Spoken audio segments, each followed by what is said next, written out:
What's up, YouTube? It's your boy. I'm back with another video, man.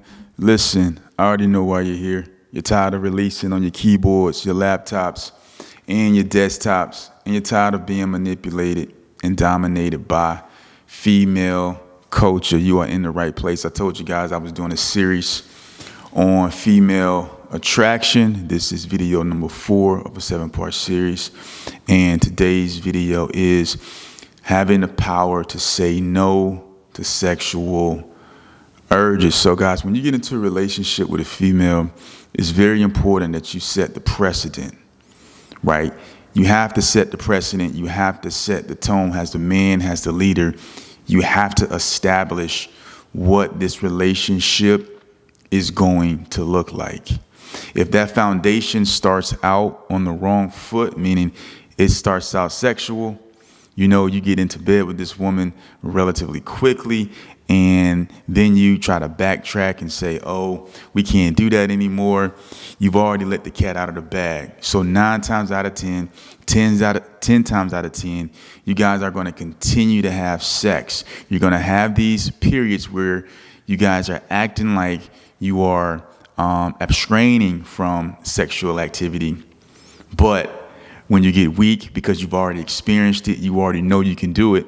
If you push the envelope, you guys are going to be having sex, right? And then that relationship is going to be built on something that you can do with anyone. You can have sex with any person, right? So when you are looking to seriously date a woman, seriously court a woman, you want to make sure that there is substance.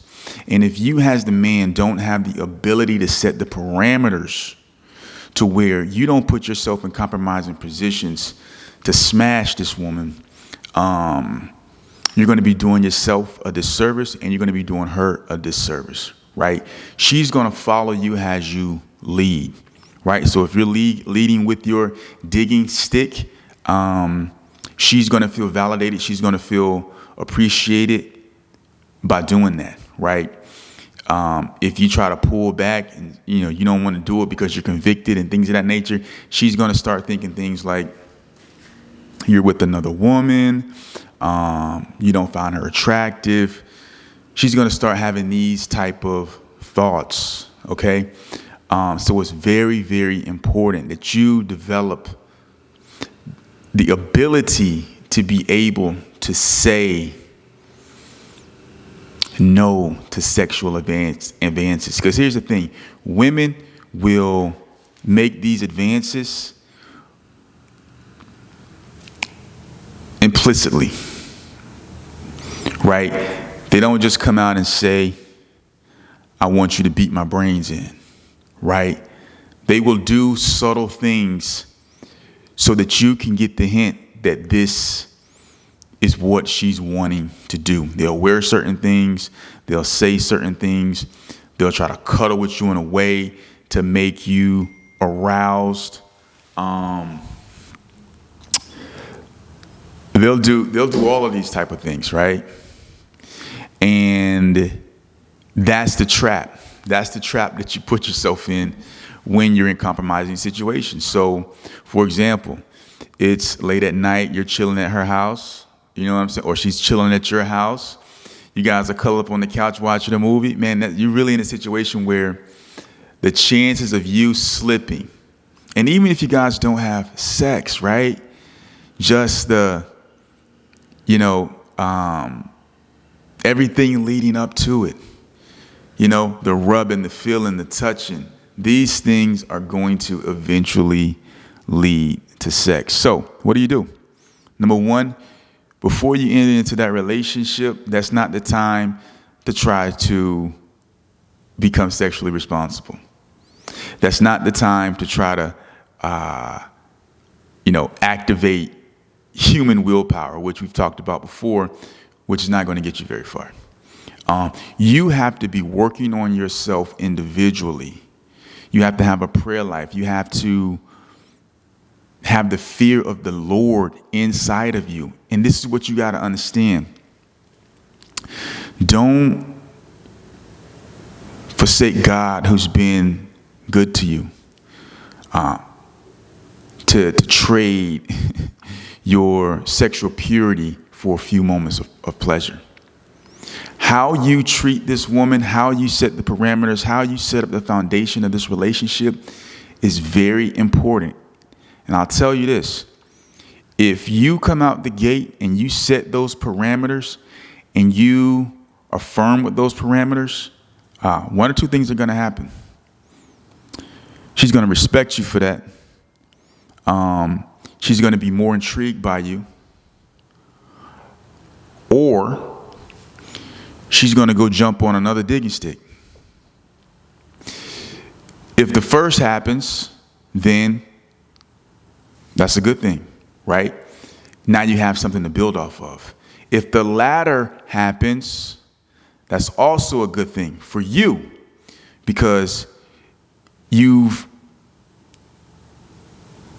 eliminated wasting your time on an individual where this is who she is, right?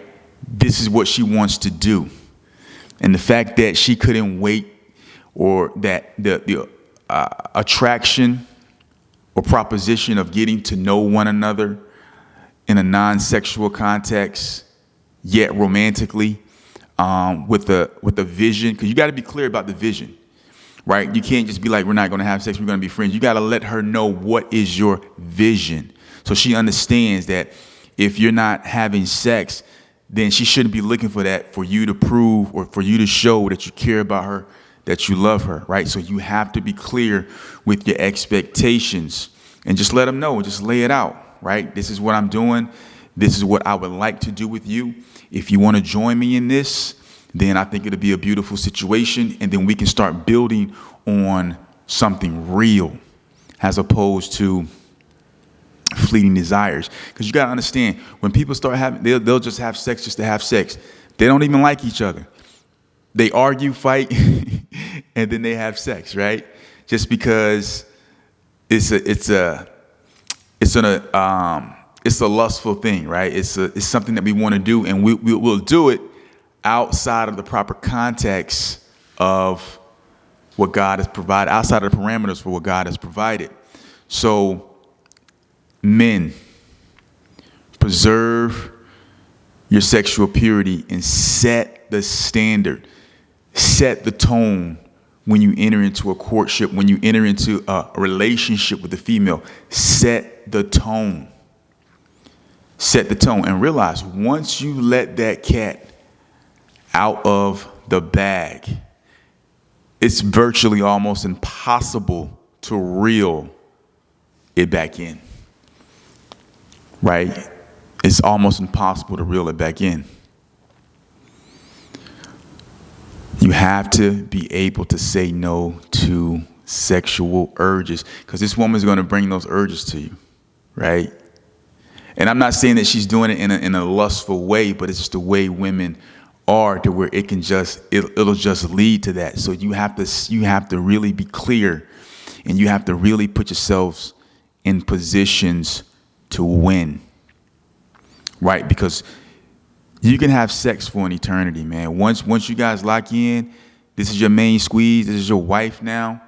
You're engaged now, right? You can have sex whenever, right? Once you guys are covenanted together, right? But guess what? That's not going to be what your relationship is built upon, right? One, it has to be built upon God. Because if it's not built upon God, then you have your own standard of objective morality that you live by, and she's going to have her own objective standard of morality that she lives by. And if that relationship is not embedded in Christ, in God, you guys are going to have conflict, because you're going to have views that contradict one another. And if there's no objective power that you both hold to, the same power, it's going to breed conflict.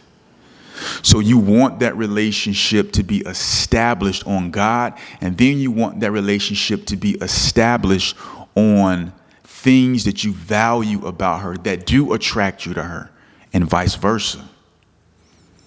This is Hold My Nuts, man. I hope you guys enjoying this content. I'm gonna holler at you guys in the next video. Please, man, hit the like, hit the subscribe, man. If you rocking with your boy, subscribe to the channel, man. Peace.